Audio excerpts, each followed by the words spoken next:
Assalamualaikum warahmatullahi wabarakatuh. Selamat pagi adik-adik. Halo, apa kabar? Semoga semua dalam keadaan sehat ya. Ya, baik, hari ini kembali lagi bersama Kak Siro di Alat Pernapasan pada Manusia. Sebelum saya lanjut, jangan lupa terus dukung channel ini dengan cara like, comment, share, dan subscribe ya. Dan jangan lupa juga tekan loncengnya supaya nggak ketinggalan video-video berikutnya.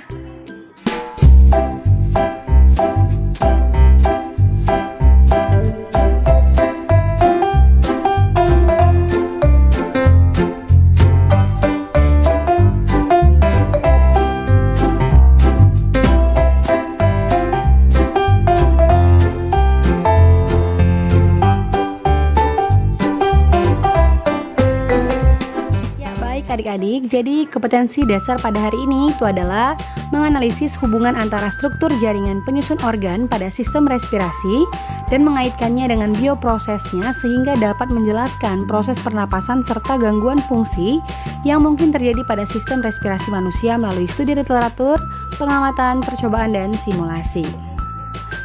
Indikatornya adalah menyebutkan organ-organ penyusun sistem pernapasan pada manusia, menjelaskan struktur dan fungsi organ pernapasan pada manusia, menganalisis keterkaitan antara struktur jaringan dengan fungsi organ pada sistem pernapasan pada manusia. Tujuan pembelajarannya adalah peserta didik mampu menyebutkan organ-organ penyusun sistem pernapasan pada manusia melalui gambar dengan tepat. Yang kedua, peserta didik mampu menjelaskan struktur organ pernapasan pada manusia melalui gambar dengan tepat.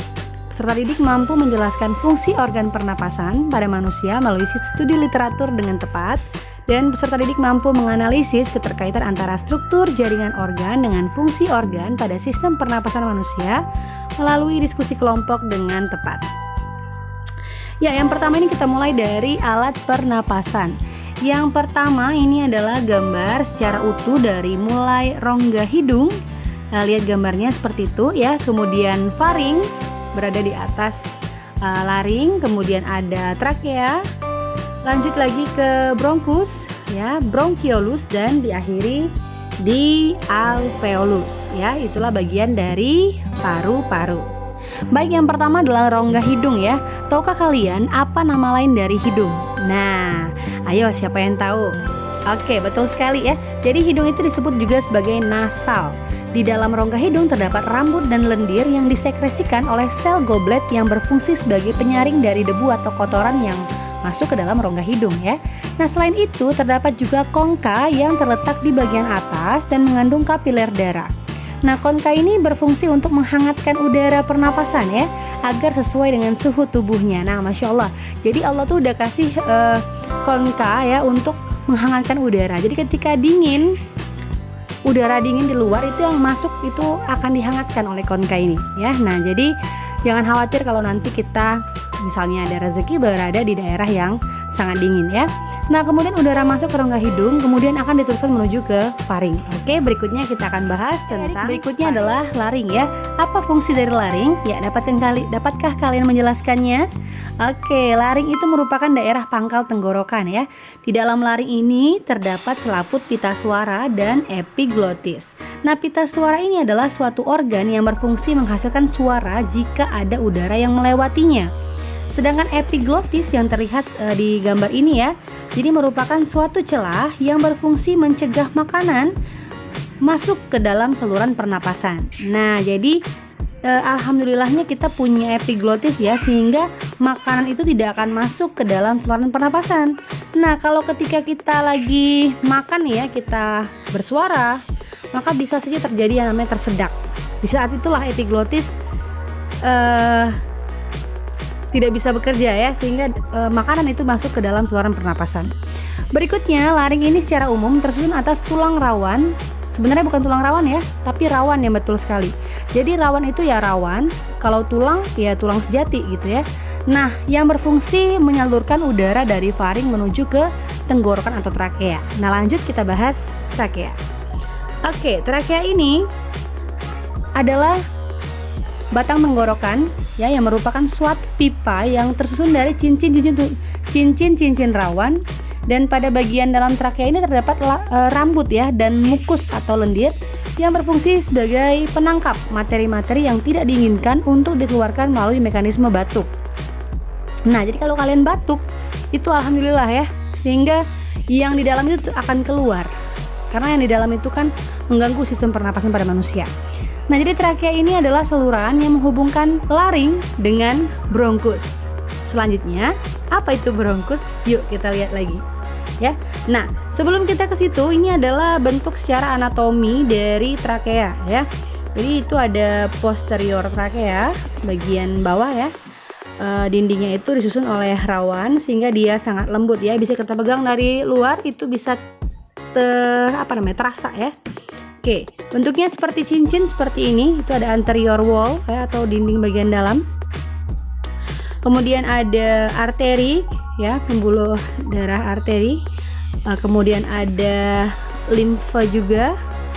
Ya, ada jaringan epitel, ada kelenjar. Jadi lengkap lah di situ ya. Oke, berikutnya. Paru-paru terdiri dari bronkus primer, bronkus sekunder, bronchiolus tersier, bronchiolus ya. Ada bronchiolus terminal. Yang terminal ya namanya terminal kan. Kalau ada bus sudah sampai di terminal ya berarti udah selesai tuh. Udah berhenti ya. Maka baru sampailah ke alveoli atau alveolus ya.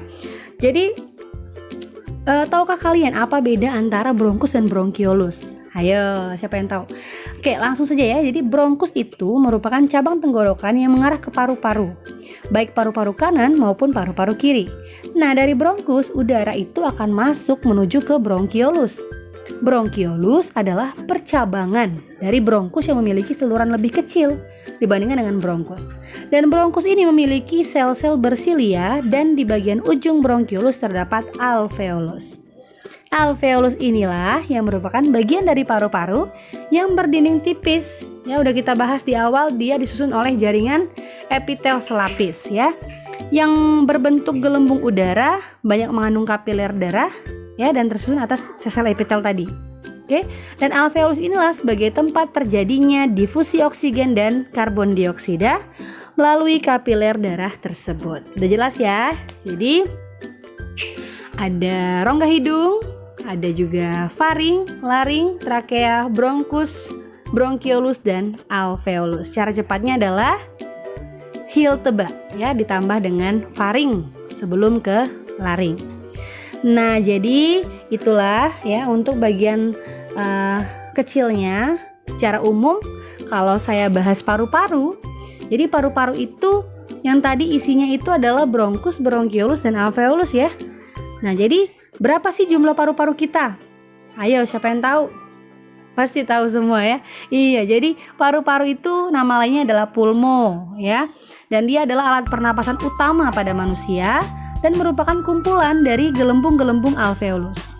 Nah, paru-paru ini secara umum berjumlah sepasang yang terletak di rongga dada. Paru-paru sebelah kanan memiliki 3 lobus atau 3 gelambir, sedangkan paru-paru kiri berjumlah 2 lobus atau 2 gelambir. Nah, paru-paru ini dibungkus ya oleh selaput pembungkus yang disebut dengan pleura. Nah, pleura ini menghasilkan cairan pleura atau cairan lubrikasi yang berfungsi mengurangi gesekan paru-paru serta memudahkan paru-paru mengembang serta mengempis. Oke, untuk lebih jelasnya akan kita bahas di bagian mekanisme pernapasan. Itu dulu hari ini, terima kasih atas perhatiannya. Jangan lupa sekali lagi like, comment, share, dan subscribe. Terima kasih. Wassalamualaikum warahmatullahi wabarakatuh.